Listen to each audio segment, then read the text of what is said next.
కంటి అద్దాల నుండి శాశ్వత విముక్తి పొందండి. లాసిక్ సర్జరీ 14,000 మాత్రమే. వివరాలకు సంప్రదించండి. నమస్తే, నేను Keshav. Welcome to Suman TV. ఈ మధ్య కాలంలో తెలుగు తెరపైన ఆకట్టుకుంటున్న యువ నటుల్లో కిరణ్ అబ్బవరం ఒకడు. కిరణ్ అబ్బవరం నటించిన సినిమా ఇప్పుడు దిల్ రూబా థియేటర్లకు వచ్చింది. ఈ సినిమా పరిస్థితి ఎలా ఉంది, దీనిలో ఉన్న బలాలు బలహీనతలు ఏంటి, ప్రేక్షకులను ఎంతవరకు ఆకట్టుకుంది, ఈ అంశాలను విశ్లేషించే ప్రయత్నం చేద్దాం. మనతో పాటు ఫిల్మ్ క్రిటిక్, సీనియర్ జర్నలిస్ట్ ప్రభు గారు ఉన్నారు. ప్రభు గారు నమస్కారం. నమస్తే.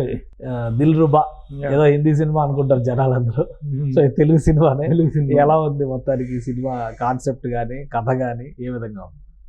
మీరు లీడ్లో చెప్పినట్టుగా ఈ మధ్య కాలంలో దూసుకొస్తున్న యువ నటుడు కిరణ్ అబ్బవరం.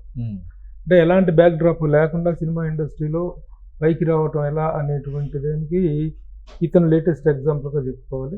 ఎలాంటి ఇది లేదు. బట్ మొన్న రిలీజ్ అయినట్టు ఆ సినిమా కూడా చాలా మంచి సక్సెస్ సాధించింది.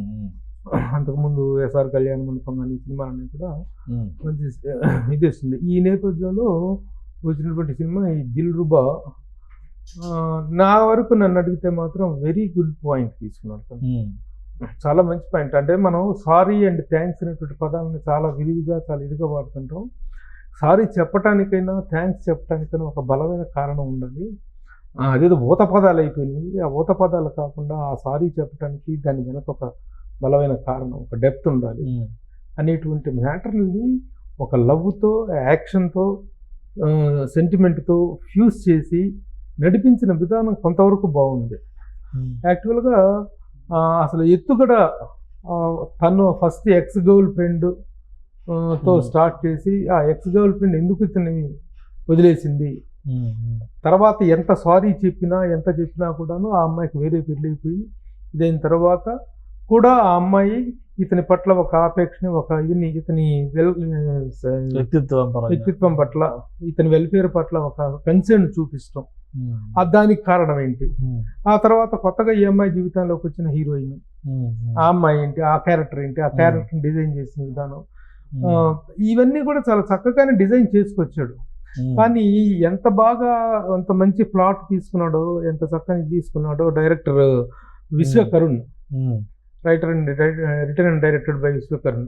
మళ్ళీ సెకండ్ హాఫ్లోకి వచ్చేటప్పుడు దాని కాన్సెప్ట్ కంగాలి చేసి పెట్టేశాడు. అది కొంత ఇబ్బందికరమైన సిచ్యువేషన్. లేకపోతే అతను పర్ఫార్మెన్స్ ముఖ్యంగా తీసుకున్నట్లయితే కిరణ్ అబ్బవరం పర్ఫార్మెన్స్ చాలా బాగుంది. అపీరెన్స్ కానీ పర్ఫార్మెన్స్ కానీ, ఎందుకంటే రోజు రోజుకి ఫేస్ మౌల్డ్ అవుతుంది. ఎక్కడో కనిపించాడు ఎర్లీ డేస్లో కొత్తగా వచ్చిన కొత్తలో కనుక అంకుశం, ఆ తలంబ్రాలు, ఆ టైంలో రాజశేఖర్లో ఉన్నటువంటి ఫైర్, ఆ ఫేస్ కట్టు, ఆ మూమెంట్ అంత అందంగా అంత హ్యాండ్సమ్గా కనిపించాడు ఈ సినిమాలో కిరణ్ అబ్బవరం. పర్ఫార్మెన్స్ కూడా చాలా బాగా చేశాడు. అయితే సినిమాని డైరెక్టర్ అంతా చక్కగా తీసుకొచ్చాడు. ఒక సైకలాజికల్ డ్రైవ్ ఉంది దీంట్లో, అద్భుతమైనటువంటి డ్రైవ్ ఉంది. కోపం అనేటువంటి దాన్ని అదుపులో పెట్టుకోకపోవటం వల్ల సారీ చెప్పటం కోసం ఎందుకు చెప్పలేదు సారీ అనేటువంటి విషయాన్ని చాలా చక్కగా ఎస్టాబ్లిష్ చేయించగలిగాడు. సారీ అండ్ థ్యాంక్స్ అనేటువంటి రెండు ఇమోషన్స్, రెండు వర్డ్స్ మధ్య స్టోరీ నడిపిస్తాం అంత తేలికైన విషయం కాదు. అంటే మెయిన్ లైన్ మీద కథ నడిచినంతసేపు బాగుంది. సైడ్ ట్రాక్ వచ్చినప్పుడు, సైడ్ ట్రాక్ లోకి వచ్చేసి ఈ విలన్ ట్రాక్ అనేటువంటిది నిజంగా ఎంటర్ అయిన తర్వాత ఆ విలన్ ట్రాక్ ని కనుక సీరియస్ నోట్స్ లో కనుక చేసి ఎవడు చేస్తున్నాడు, ఎందుకు ఇలా చేస్తున్నాడు అనేటువంటి దాన్ని వాళ్ళ ఒక కామెడీ ప్రహసనం లాగా చేసి పడేశాడు. ఆ ప్రహసనమే ఈ సినిమాని దెబ్బకొట్టింది. ఆ సినిమాలో ఏదైనా మైనస్ పాయింట్ ఉందంటే ఆ కామెడీ ప్రశ్న. అలా కాకుండా సీరియస్ విలన్ వాడేదో ఒక సర్కస్ లో జోకర్, పేరే జోకరు. ఆ జోకర్ అనే పేరుతో ఆ క్యారెక్టర్ కూడా బిజీ అనే అతను వేరే సినిమాల్లో మలయాళం యాక్టర్. కానీ అది సిట్ అవ్వలేదు ఇక్కడ, ఈ సిచ్యువేషన్ సిట్ అవ్వలేదు. సినిమాని ఎంత కష్టపడి తీసుకొని ఆ స్క్రిప్ట్ ని హ్యాండిల్ చేయడం అంత తేలికైన పని కాదు, అంత ఈజీ పని కాదు. డైరెక్టర్ చాలా కష్టపడ్డాడు. ఆ స్క్రిప్ట్ రైటింగ్ లో కూడా కొన్ని చోట్ల డైలాగ్ చాలా అద్భుతంగా ఉన్నాయి. టువర్డ్స్ ద క్లైమాక్స్ లోకి వచ్చినప్పుడు డైలాగ్స్ చాలా బాగున్నాయి, యాక్షన్ పార్ట్స్ అయితే చాలా బాగున్నాయి. ఒకే డైరెక్టర్ లో ఒక అద్భుతమైన యాంగిల్ కనిపించింది, ఒక పిచ్చి యాంగిల్ కనిపించింది. అదే బాధాకరంగా అనిపించింది. ఆ సినిమా అంతా కష్టపడి చేసిన వాడు సినిమా చూస్తున్నంతసేపు ఒక బాగా ఈ క్యారెక్టర్స్ మధ్య ఈ కాన్ఫ్లిక్ట్ అనేటువంటి బాగానే ఉంది అని అనిపిస్తుంది. But at the same time ఈ కామెడీ దగ్గరకు ముఖ్యంగా విలన్ ట్రాక్ ఎప్పుడైతే స్టార్ట్ అయిందో అక్కడ నుంచి the fall of the film start అయింది. కానీ హీరోయిన్స్ విషయంలో ఇప్పుడు ఇద్దరు హీరోయిన్స్ కాబట్టి ట్రయాంగిల్ లవ్ స్టోరీ లాగా ఉంటుందా, లేదంటే ఒకళ్ళ సపోర్టింగ్ ఇంకొక మెయిన్ ట్రాక్ కింద చూపించారా? ట్రయాంగిల్ లవ్ స్టోరీ కాదు ఇది రెండు వేరు వేరు లవ్ స్టోరీస్. రెండు వేరు ఒక breakup love story. You can't say it a triangle love story. ఈ story love story one after one గా వచ్చినటువంటి స్టోరీలు. అయితే ఎవరి పట్ల ఒక ద్వేషం అనేటువంటిది లేదు. జరిగినటువంటి పొరపాటు తన తండ్రికి జరిగినటువంటి అన్యాయం ద్వారా జరిగినటువంటి అన్యాయాన్ని ఇదిగానే జరిగింది తప్ప ఎవరు బ్రేకప్లు చేసుకోవటానికి బలమైన కారణాలు లేవు. ఒకే ఒక కారణం ఉంది. ఆ కారణం ద్వారా మళ్ళీ ఆ అమ్మాయి రిపెంట్ అయ్యి తను సారీ చెప్పినప్పటికీ కూడా అతను దాన్ని యాక్సెప్ట్ చేయలేకపోవటం. ఈ లోపల ఆ అమ్మాయి వేరే పెళ్లి చేసుకుని వెళ్ళిపోవటం, ఇంకొక అమ్మాయి రావటం, ఆ అమ్మాయి ట్రాక్, ఆ అమ్మాయి చలాకీతనం, సెకండ్ హీరోయిన్ చలాకీతనం ఇన్ని బాగున్నాయి. కొన్ని సీన్స్ ఎంత చక్కగా కన్సీవ్ చేశాడో, ఎంత డైలాగ్స్ ఎంత బాగా రాసుకున్నాడో, ముఖ్యంగా ఈ ఇమోషన్స్ని చక్కగా పండించగలిగాడు. బట్ ద సేమ్ టైం కామెడీలో బూడి గోజులో పన్నీర్ లాగా చేసుకునేసాడు ఆ విలన్ ట్రాక్ వచ్చేప్పటికి. అలాగే మిగతా ఎలా ఉన్నాయి మిగతా సీన్స్, మ్యూజిక్ గానీ మిగతావన్నీ కూడా టెక్నికల్ ఆస్పెక్ట్స్ లో చూసినప్పుడు సాంగ్స్ బాగున్నాయి. RR okay, technical values, making values ఇవన్నీ కూడా యాడెడ్ ఫ్యాక్ట్స్ తప్ప ఒక సినిమాకి ఇవేవి నిలబెట్టలేవు. ఈ police script cannot be saved by any other element. ఇక్కడ అంత మంచి స్క్రిప్ట్ కొన్ని సందర్భాల్లో చేసుకొని ఈ కామెడీ తీసుకొచ్చేసి పెట్టేటప్పటికి ఏదో ఒక రకమైనటువంటి ఎంత నీట్ అయినటువంటి ఒక క్లాసిక్ పాయింట్ని చెప్పదలుచుకున్నావో దాన్ని ఈ కామెడీ ట్రాక్, విలన్ ట్రాక్ అనేటువంటి డైల్యూట్ చేసేసింది. ఆ డైల్యూషన్ అనేటువంటిది ఈ సినిమాకు పెద్ద దెబ్బ తప్ప మిగతా ఎన్ని ఆస్పెక్ట్స్, పర్ఫార్మెన్స్ యాక్సెప్ట్స్ కానీ హీరోయిన్స్, ఒక అమ్మాయి మెయిన్ క్యారెక్టర్ చేసినటువంటి సెకండ్ హీరోయిన్ క్యారెక్టర్ చేసినటువంటి అంతా అమ్మాయి ఫస్ట్ హీరోయిన్ మ్యాగీ క్యారెక్టర్ చాలా మ్యాగీగా ఉంది. చాలా బాగా చేయించుకున్నాడు ఆ క్యారెక్టర్ తోటి. ఇప్పుడు ఆ క్యారెక్టర్స్లో ఎంత జోవియల్ టెంపర్మెంట్ ఉందో లోపల అంత సీరియస్ కమిట్మెంట్ ఉంది ఈ అన్ని క్యారెక్టర్స్లో కూడా. దాన్ని that we have to appreciate. అదంతా చేసుకుంటాం. ఇంకపోతే కొన్ని సీన్స్లో తీసుకోవాల్సిన జాగ్రత్తలు కూడా. ఆ కాలేజీ స్టూడెంట్స్ అంటాడు ఒక్కొక్కటి రౌడీ ఎలిమెంట్ ఉన్నట్టు ఉన్నాడు అక్కడ. కాలేజీ అంటారు. కాలేజీ స్టూడెంట్స్ అంటే ఉండేటువంటి ఆ టెండర్నెస్, ఆ టెండర్ ఇది ఒక్కొక్కటి కరెక్ట్గా గుండాలు ఉన్నట్టున్నారు తప్ప కాలేజీ స్టూడెంట్లో అక్కడ ఎవరు లేడు. ఏజ్ గ్రూప్ అనేటువంటిది చాలా చూసుకోవాల్సిన అవసరం ఉంది కాలేజీ సబ్జెక్ట్ చేస్తున్నప్పుడు. త్రూఅవుట్ ద ఫిలిం చాలా వరకు కాలేజీ నేపథ్యంలో నడుస్తుంది.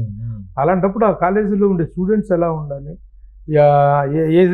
ఏజ్ గ్రూప్లు కానీ వాళ్ళ ఎక్స్ప్రెషన్స్ కానీ ఎలా ఉండాలి, కరెక్ట్గా కొంత కన్నడ ఇది నేటివిటీ కనిపించింది. కథ మొత్తం కూడా బెంగళూరులో జరగటం వల్ల ఆ కన్నడ నేపథ్యం అనేటువంటి తోటి కనిపించింది. ఆ కన్నడలో స్టూడెంట్ ఏజ్ గ్రూప్ మరి ఎలా ట్రీట్ చేస్తారో డైరెక్టర్స్ ఏమో తెలియదు. ఇంతకుముందు కూడా 2-3 కన్నడ సినిమాలు చూస్తే స్టూడెంట్స్ అనేటువంటి కూడా స్టూడెంట్స్ లాగా ఉండరు. 30s 40s ఉండే ముదురు బొచ్చల్లాగా ఉంటారు అప్పుడు. ఆ ముదురు బొచ్చలను తీసుకొచ్చి కాలేజీ స్టూడెంట్స్ అని చెప్పి వాళ్ళ మీద కామెడీ చేస్తుంటే పండదు, నా అన్యాచురల్గా అనిపిస్తుంటుంది. అదే జరిగింది. The remaining part of the film main content, main ఇదిలో the director did the best, the director did the bad. So సినిమాకి మంచి చెడు రెండు డైరెక్టర్ వాళ్ళే. మిగతా అన్ని ఎలిమెంట్స్ ఆర్టిస్టుల పరంగా మిగతా అందరూ ఫాదర్ చేసిన అతను ఫేమస్ యాక్టర్ కన్నడలో, మిగతా అందరూ కూడా బాగా చేశారు. నేను ఎప్పుడు మొదటి నుంచి కూడా ఒకటే చెప్తుంటా, let us not blame the యాక్టర్స్ని పొగిడితే పొగడాలి తప్ప యాక్టర్స్ని తిట్టే హక్కు ఎవరికి లేదు. ఎందుకంటే actors are nobody and directors యొక్క రిక్వైర్మెంట్ని ప్రొజెక్ట్ చేసే వాళ్ళే తప్ప. ఇతను ఒక మాట అంటాడు Alfred Hitchcock, artists are the cattle అంటాడు, పశువులు అంటాడు. పశువులు మనం ఇటిల్లో అంటే ఇటు వెళ్ళొద్దు, అటు ఇల్లు అంటే అటు వెళ్ళొద్ది, మనం ఎలా చెప్తే అలా చేయాలి. అలాంటి వాళ్ళే ఆర్టిస్టులు. అంటే అంత క్రూరంగా చెప్పకూడదు, అంత డౌన్గా చెప్పకూడదు, కానీ ఆల్ఫ్రెడ్ హిచ్కాక్ అలా అనేవాడు. ఇది ఆ పశువులో అంటే ఆ చెప్పిన దాన్ని చెప్పినట్టు చేయగలిగేలాంటి ఒక చేయించుకునేటువంటిది ఇది ఉండాలి. క్యారెక్టర్ బాగా చేశాడు అతను. కిరణ్ అబ్బవరం చాలా బాగా చేశాడు. మిగతా క్యారెక్టర్స్ మెయిన్ హీరోయిన్ అంజలి క్యారెక్టర్ చేశాడు, అన్ని బాగా చేశారు. అందరూ ఆర్టిస్టులు కానీ ఎప్పుడు మనం వాళ్ళకి ఇచ్చిన స్పేస్ లో వాళ్ళ పర్ఫార్మెన్స్ వాళ్ళు చేసుకున్నారు. బట్ టోటల్ గా గుదిగుచ్చే క్రమంలో డైరెక్టర్ చేసినటువంటి ఫాల్ట్ మెయిన్ విలన్ ట్రాక్ నా విధంగా కాకుండా ఒక సీరియస్ నోట్స్ తో కనిపెట్టినట్టయితే సినిమా ఒక యాక్షన్ క్లాసిక్ అయ్యి ఉండేది. లవ్ స్టోరీతో కూడినటువంటి ఒక యాక్షన్ క్లాసిక్ అయ్యి ఉండేది. అదే దెబ్బకు అది తప్పితే మిగతా ఆస్పెక్ట్లో it's one time watchable film. Right. అంత తలకాయ పెరిగిపోయి అబ్బో ఇదే సినిమా రా బాబు అనుకునేంత బ్యాడ్ కాదు. ఫిల్మ్ అయితే కాదు అది. జస్ట్ ఒకసారి చూడొచ్చు. One time watchable. Right right thank you Prabhu garu విశ్లేషణ అందించారు. ఇది దిల్రుబా సినిమాకి సంబంధించినటువంటి స్టేటస్.